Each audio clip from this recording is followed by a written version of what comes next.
अरे बहुत बिंदास है वो। तो वो యాహ్! भी था and then so, CBIT Varma గారిని కలిసారు. ఆ! Varma garu sir correct. I was getting distracted. కలిసి సార్ ఇట్లా I'm interested in acting sir how అది ఇది అంటే okay come to my office tomorrow అన్నారు. అన్నారు కదా, నెక్స్ట్ డే ఆఫీస్కి వెళ్ళానండి. అనుకోకుండా ఆయన మాత్రం చెన్నై వెళ్ళారు ఆ టైంలో. ఓహో! సో ఆఫీస్లో ఎవరో ఒక అసిస్టెంట్ డైరెక్టర్ ఎవరో ఉన్నారు. ఆయన ఏంటి భయ్యా మరి ఇంత సన్నగా ఉన్నావు నువ్వు అన్నారు. లిటరలీ మళ్ళీ అదే క్వెషన్ వచ్చింది. అదే క్వశ్చన్ వచ్చింది. కొద్దిగా పెంచు, బాడీ కొద్దిగా పెంచు, మరి ఇంత సన్నగా ఉన్నావు ఏంటి? ఆయన ఓ పని చేయొచ్చు, నువ్వేం చేసావు? ఇంజనీరింగ్ అయితే నువ్వు యూఎస్ వెళ్ళి యాక్టింగ్ నేర్చుకుని రావచ్చుగా, కొద్దిగా లావు కూడా అయి రావచ్చు. లిటరలీ దిస్ ఇస్ వాట్ ఈ సజెస్టెడ్. ఓకే, ఓహ్! అక్కడికెళ్తే ఫుడ్‌కి లావు అవుతారు. అంటే తనకి ఏమైనా ఐడియా ఉన్నట్టుంది ఆల్రెడీ. ఓకే, సో తనేమో మరి ఆయన ఎవరో తెలియదు. కలిసి ఇప్పుడు ఎవరైనా గుర్తుండి కాల్ చేస్తే బాగుండని అనుకుంటున్నాను కానీ, బట్ దట్ పర్సన్ ఆయన నన్ను వెళ్ళమంటే నేను ఐఎమ్ లైక్ ఓకే, బహుశా మరీ అక్కడేమైనా నేర్చుకుంటే బాగుంటుందేమో అని ఒక చిన్న ఫీలింగ్ ఉండేది. సో అప్పుడు మళ్ళీ నేను జిఆర్ఈ టోఫల్ రాసెళ్ళా. అప్పటి వరకు యూఎస్ఏలో ప్లాన్ లేదు. సరే అక్కడికి వెళ్ళి అక్కడ యాక్టింగ్ నేర్చుకుందాము, వెరైటీగా ఉంటుంది కదా. అంటే ఎప్పుడు చాలామంది ఇక్కడ నేర్చుకుంటారు కదా. I thought maybe why not, అంటే అక్కడికి వెళ్ళి ఎందుకు నేర్చుకోకూడదు అనే టైప్లో.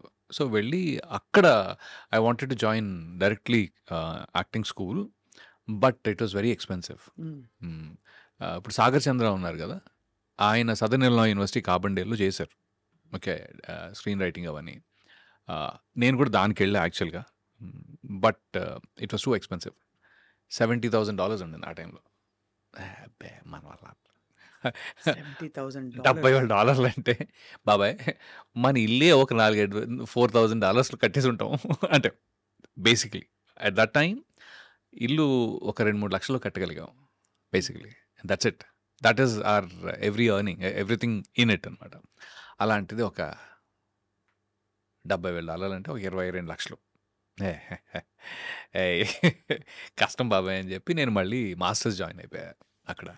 మాస్టర్స్లో engineering, I mean maths and computers basically. అదేమో ఫైనాన్షియల్ ఎయిడ్తో పాటు మనకి, సో ఎక్స్పెన్స్ ఏం లేదు దాంట్లో. సో మాస్టర్స్ జాయిన్ అయ్యి ఆ తర్వాత ఎప్పుడో న్యూయార్క్ ఫిల్మ్ అకాడమీ అప్పుడు టైం దొరకలా. అప్పుడు జాబ్ చేస్తుంటే టైం దొరకలేదు, but I could make time. ఒక 3 నెలలు చేసి వచ్చాను. చేసి వచ్చేసాక then after that film just happened. Film happened in 2000 before this one. Actually వెళ్ళక ముందే దేవకట్ట గారు ఆ టైంలో, దేవకట్ట గారు ఫస్ట్ దేవకట్ట గారు ఆ టైంలో హీ వాజ్ డూయింగ్ వలస అని ఒక టీవీ సిరీస్ లాగా. అంటే టీవీలో మన ఈటీవీయో జెమినీయో ఏదో దాంట్లో ఒక చిన్న ఎపిసోడిక్గా చేద్దామని అనుకున్నారు ఆయన. చేద్దామని అనుకుని ఒక I think few episodes that he did. దాంట్లో వేరే నా ఫ్రెండ్ ఉన్నాడు కిషోర్ అని, తాను చెప్పాడనమాట, అరే ఇక్కడ నా రూమ్మేట్ దేవా అని ఉన్నాడు, తను interested in movies, you want go meet him అంటే అవునరా వెళ్తానని చెప్పా. అదే క్రమంలో రాజ్ అండ్ డీకే గారిని కూడా కలిసి ఆ టైంలో. డీకేని ఎక్కువ కలవలేదు, రాజ్ని ఎక్కువ కలిసి ఆ టైంలో.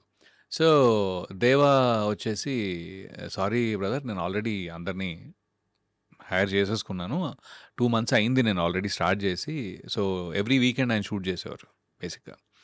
నేనేమన్నానంటే సరే ఓకే అండి ఫైన్, నాకు ఒక చిన్న హెల్ప్ కావాలి, మీరు నన్ను ఆడిషన్ తీసుకోండి, అప్పుడు నాకు తెలుస్తుంది నేను అంటే అసలు నేను చేయగలనా లేదా, ఇదే నాకు this is how it is అనేది మీకు తెలుస్తుంది నేను చేయగలనా లేదో అంటే. సరే అయితే అని చెప్పి ఆయన లీడ్ క్యారెక్టర్కి ఆడిషన్ తీసుకున్నారు. And he was very happy. అరే నాకు తెలియదే, నువ్వు కొన్ని ముందు కొద్దిగా కనపడి ఉంటే. అప్పుడు ఆయన ఆ క్యారెక్టర్ తనే చేస్తున్నారు actually, because nobody else was interested much. So ఆయనేమో నువ్వు దొరుకుంటే బాగుండేది, నేను ఓన్లీ డైరెక్షన్ మీద కాన్సన్ట్రేట్ చేసేవాడిని. సరే ఓకే నో ప్రాబ్లం, నేను నెక్స్ట్ ఎప్పుడు ఏమనుకున్నా సరే ఐ డెఫినెట్లీ కాల్ యూ అని. అండ్ ఆ తర్వాత నుంచి we're in touch for the next 3-4 years. అంటే ఎవ్రీ ఇయర్ ఒక 2 days అయినా నేను వెళ్ళి కలిసేవాడిని, డెట్రాయిట్ వెళ్ళి కలిసేవాడిని, లేకపోతే అలా ఒకటి ఫోన్ కాల్స్ ఇవి అవి. As a matter of fact నేను న్యూజెర్సీలో ఉన్నప్పుడు కూడా మన ఐ డ్రీమ్ క్యాడ్ వాసు ఉన్నారు కదా, he use to travel in the same train.